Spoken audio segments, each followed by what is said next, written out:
Bonsoir à toutes et à tous, soyez les bienvenus sur Monaco Info. Nous sommes ensemble, si vous le voulez bien, pour une nouvelle édition en ce début de semaine. Retour sur les élections présidentielles. Vous l'avez suivi, Emmanuel Macron et Marine Le Pen se retrouveront pour la deuxième fois consécutive au deuxième tour.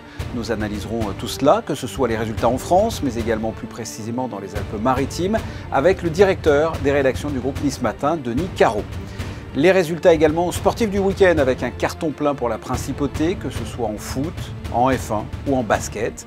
Retour sur le concert qui s'est déroulé vendredi à l'auditorium Régnier 3. L'orchestre philharmonique de Monte-Carlo, sous la direction de Kazuki Yamada, a accueilli une pianiste particulièrement appréciée par les mélomanes, Marina Joao Pires. Et enfin, une pro du coaching sportif nous donnera quelques conseils, plus généralement sur notre hygiène de vie à une période où beaucoup d'entre nous commençons au printemps un régime. On se remet également à refaire du sport pour être en forme en maillot de bain cet été. Marina Bordé nous donnera de précieux conseils. Encore un week-end glorieux pour le sport monégasque avec 3 très belles victoires et c'est avec Yannick Debever que l'on va développer tout cela. Bonsoir. Charles Leclerc s'envole en tête dans le championnat de F1. Bonsoir Fabien, bonsoir à toutes et à tous. C'est même un grand chelem réalisé par Charles Leclerc ce week-end à Melbourne. La pole position, toute la course passée en tête, le meilleur tour et puis évidemment la victoire au bout du Grand Prix d'Australie. Il s'agit de son deuxième succès en 3 courses et vous l'avez dit, le monégasque s'envole au classement des pilotes. L'abandon de Verstappen pour problème moteur lui permet de compter 34 points d'avance sur son dauphin qui s'appelle désormais George Russell, 3e à Melbourne. La Roca Team enchaîne une 13e victoire sur les 14 derniers matchs. Ce dimanche, c'est Le Portel qui a subi la loi des Monégasques très en forme ces dernières semaines. La Roca Team a mené tout le match pour s'imposer 82-70 et glaner une 20e victoire en championnat de France. Mike James a été désigné homme du match grâce à ses 14 points et 9 passes décisives. Monaco pointe toujours à la seconde place de Betclic Elite derrière Boulogne-Levallois. Et puis du côté du foot, Monaco reste dans la course à l'Europe. Grâce à sa victoire 2-1 face à 3, l'AS Monaco revient à 2 points de la 4e place qualificative pour la Ligue Europa. Ce dimanche, au stade Louis II, Caio Henrique d'un superbe coup franc et puis Kevin Folland, au bout d'une superbe action collective, ont permis aux Rouges et Blancs de l'emporter et signer une 3e victoire de suite en championnat. Des bons résultats sportifs monégasques, on passe au résultat du premier tour des élections présidentielles. Vous le savez, comme il y a 5 ans, il y aura au deuxième tour Emmanuel Macron face à Marine Le Pen. Avec nous pour décortiquer tout cela, le directeur des rédactions du groupe Nice Matin, Denis Carreau, bonsoir. Bonsoir. Tout d'abord, votre analyse sur ce premier tour. À l'annonce des résultats à 20 h, on a tous eu un sentiment de déjà-vu, pas vous ? Oui, c'est effectivement c'est le titre de une de notre journal ce matin, un air de déjà-vu. Un match retour qui était annoncé de longue date. Cela fait des mois, voire des années qu'on nous annonce la revanche entre Marine Le Pen et Emmanuel Macron. Et c'est effectivement le scénario du second tour. Alors avec une situation un peu différente, puisque Emmanuel Macron est un peu plus haut que ce que disaient les sondages dans la dernière ligne droite. Marine Le Pen obtient un score important aussi et la configuration est en tout cas très différente d'il y a 5 ans. Emmanuel Macron n'est plus le petit nouveau qu'il était en 2017. Marine Le Pen, on l'a vu, c'est en quelque sorte dédiabolisé. Son image a été tout fait pour ça, lissée et elle apparaît plus apaisée. Donc c'est un match qui, avec les mêmes acteurs, mais qui ne se présente pas de la même manière. Est-ce que la surprise, c'est finalement qu'il n'y ait pas eu de surprise? Parce qu'en règle générale, il y a toujours quelque chose auquel on ne s'attend pas. Là, finalement, ce sont les deux au premier tour dont on parlait, qu'on attendait. Sur les finalistes, effectivement, il n'y a pas eu de surprise. Ensuite, les surprises, il y en a dans les scores des autres, dans le score très haut de Jean-Luc Mélenchon qui talonne Marine Le Pen, dans le score très très faible de Valérie Pécresse et des Républicains, d'Anne Hidalgo et du Parti Socialiste aussi. C'est l'effondrement total des partis traditionnels. Imaginez, il y a 10 ans, en 2012, le PS et les Républicains totalisaient 56% des suffrages au premier tour. Aujourd'hui, ils dépassent à peine 6%. C'est terrible. Comment est-ce que l'on explique ça? Quelles sont vos explications concernant cet effondrement des deux partis, j'ai envie de dire dinosaures, hein, c'est-à-dire le PS et les Républicains, vous l'avez très bien dit, qui habituellement au premier tour, il y a quelques années, raflaient tout pratiquement à eux deux? Il y a des raisons qui leur incombent. Pour les Républicains, il y a eu clairement un problème autour de l'incarnation et de la candidature de Valérie Pécresse. C'est un petit peu la même chose du côté d'Anne Hidalgo au Parti Socialiste. Ça n'a pas imprimé dès le départ. Et il y a des éléments qui sont liés à Emmanuel Macron, qui a poursuivi son entreprise de dynamitage des partis traditionnels qui ont totalement implosé. Et le résultat de ce premier tour le démontre et démontre que c'est allé très loin. Votre analyse également en ce qui concerne les Alpes-Maritimes par rapport au reste de la France. Il y a eu des différences, notamment Marine Le Pen qui arrive en tête. Alors Marine Le Pen arrive en tête, effectivement, avec un score de l'extrême droite très haut dans les Alpes-Maritimes. Si on additionne celui de Marine Le Pen, celui d'Éric Zemmour et de Nicolas Dupont-Aignan, c'est 45% pour l'extrême droite. L'autre fait marquant, c'est le naufrage complet des Républicains.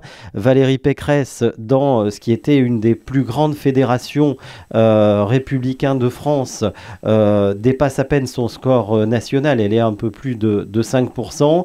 Et on le voit, une grande partie des électeurs de droite sont allés vers Emmanuel Macron et l'autre partie est allée sur Éric Zemmour qui obtient quasiment le double de son score national dans les Alpes-Maritimes. Et vous attendiez justement à ce que les Niçois suivent Christian Estrosi pour un vote vers Emmanuel Macron? C'est une demi-surprise, mais c'est une surprise quand même, parce qu'on voit que l'électorat traditionnel de la droite est totalement parti, il n'existe quasiment plus, alors que c'était un des départements où la droite était le plus haut, le plus fort, et on voit une nouvelle traduction de la guerre entre Éric Ciotti, qui était soutien de Valérie Pécresse, et Christian Estrosi, qui a depuis un moment basculé dans le camp d'Emmanuel Macron.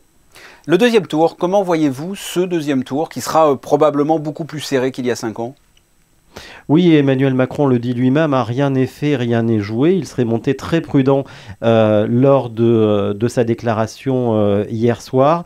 Et là aussi, la configuration est totalement différente. Et on n'imagine pas un score conforme à celui de 2017. Emmanuel Macron avait obtenu 66%. Aujourd'hui, les sondages lui donnent entre 51 et 54%. Donc on voit que le match va être extrêmement serré, avec beaucoup de paramètres, et notamment les interrogations et les incertitudes sur les reports de voix des électeurs qui ont choisi Jean-Luc Mélenchon, et ils sont nombreux, hein, plus de 22%. C'est une des clés de ce scrutin et de cet entre-deux tours. Je le rappelle, vous êtes le directeur de la rédaction du groupe Nice Matin. Merci pour cette analyse, Denis Caro. Merci. Nous allons parler à présent d'hologramme. D'ailleurs, il y a un lien avec les élections présidentielles puisqu'un des candidats utilisait ce procédé pendant sa campagne. Il s'agit de Jean-Luc Mélenchon. Eh bien, une entreprise spécialisée dans les hologrammes a fait une halte à Monaco pendant quelques jours, il y a plusieurs semaines. La start-up Nomatia Network. L'objectif était de montrer comment utiliser ce procédé comme outil pour les entreprises de la principauté. Christina Thomel s'est entretenue avec un des responsables de la société.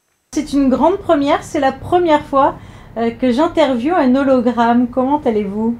Je suis très léger et je pourrais être n'importe où. Donc là, ce que vous voyez, c'est simplement une téléprésence holographique. Là, en ce moment, je suis près de vous, mais je pourrais être partout dans le monde.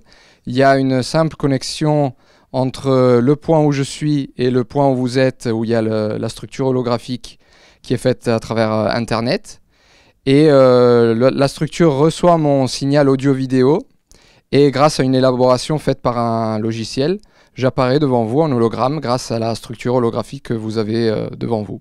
À quoi peuvent servir les hologrammes? Nous les proposons et nous les utilisons dans tous les secteurs. Si on est dans du corporate, c'est une nouvelle façon de communiquer. Donc c'est, une nouvelle utilisation de la téléprésence qui est faite quotidiennement avec des ordinateurs, des écrans, etc.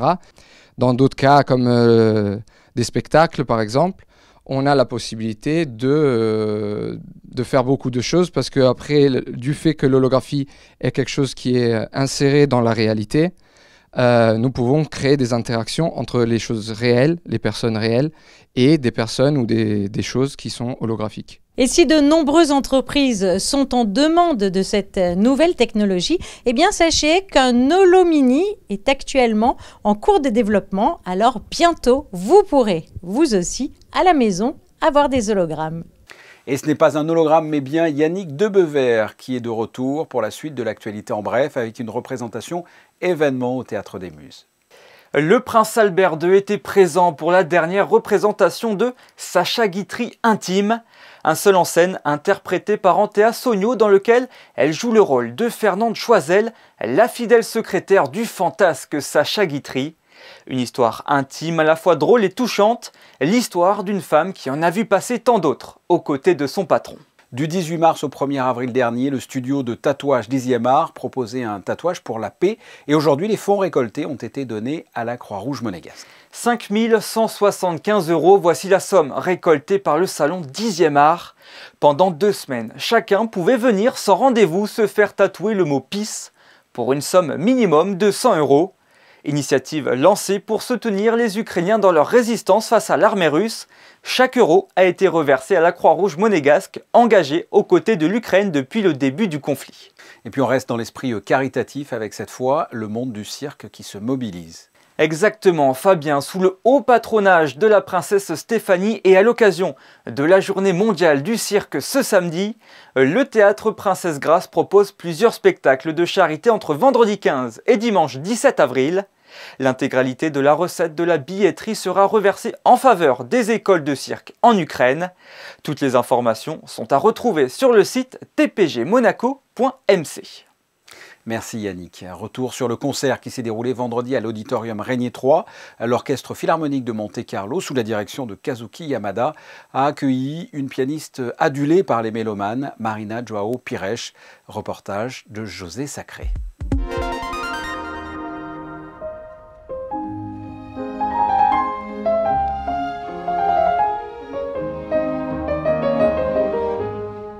Artiste rare, la pianiste Maria João Pires était vendredi 8 avril sur la scène de l'Auditorium Régnier 3 pour interpréter le concerto numéro 9 Jeune homme de Mozart.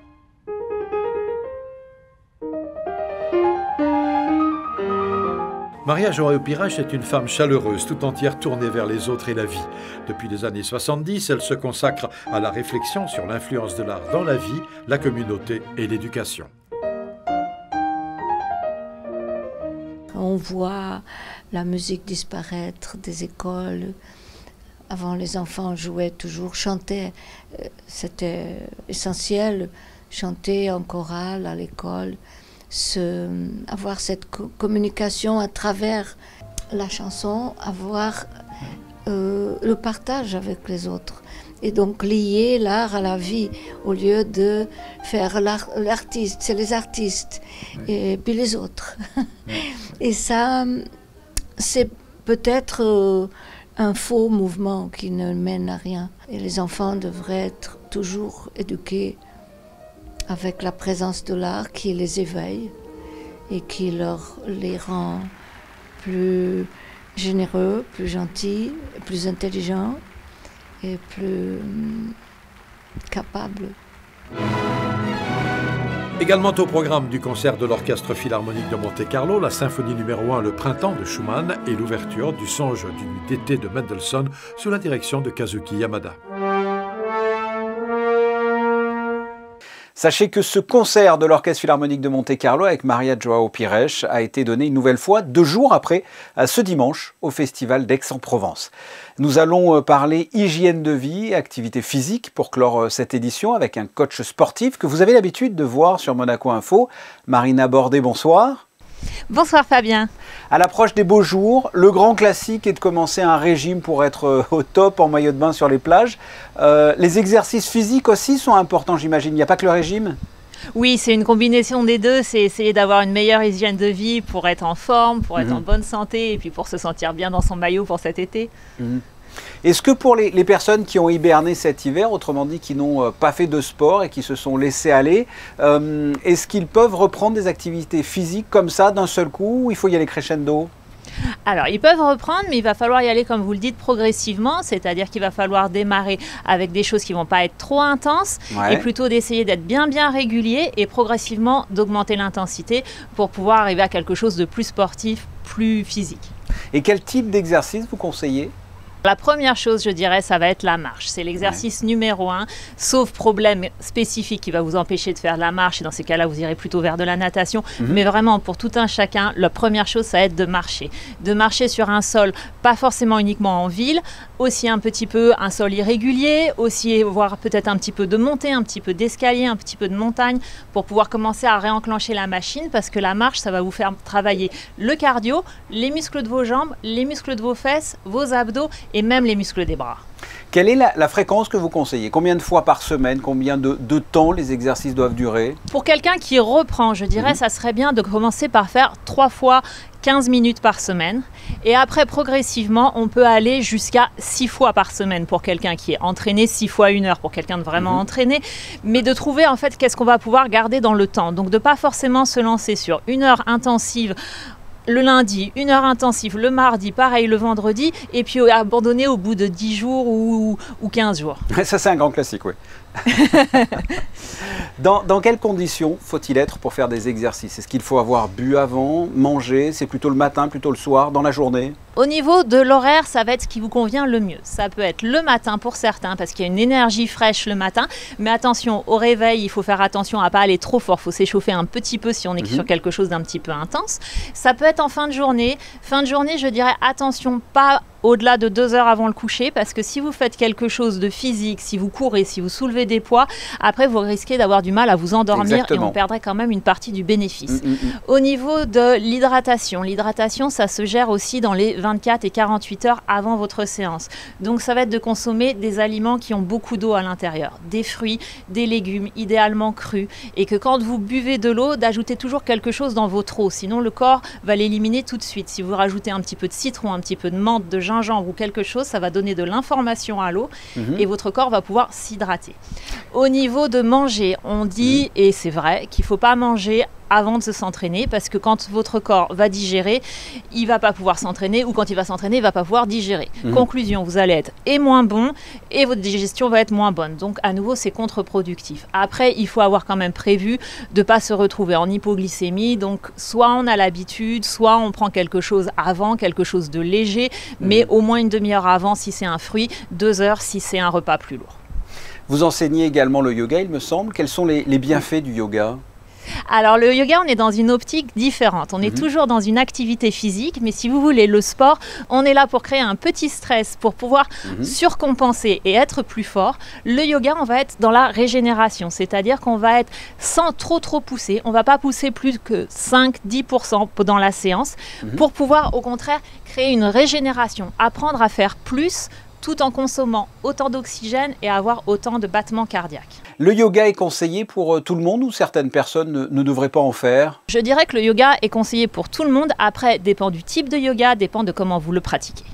J'imagine que l'équilibre de vie est important aussi. Il n'y a pas simplement que les activités physiques. Qu'est-ce que vous nous conseillez en ce qui concerne l'hygiène de vie de façon générale? Je vais en profiter peut-être pour vous donner des conseils qu'on retrouve plus rarement, parce que si je vous dis de bien dormir, tout ça, tout le monde a déjà entendu. Donc je vais essayer de mettre le point sur respirer par le nez. Observez dans la journée, est-ce que vous respirez par le nez ou est-ce que vous respirez par la bouche?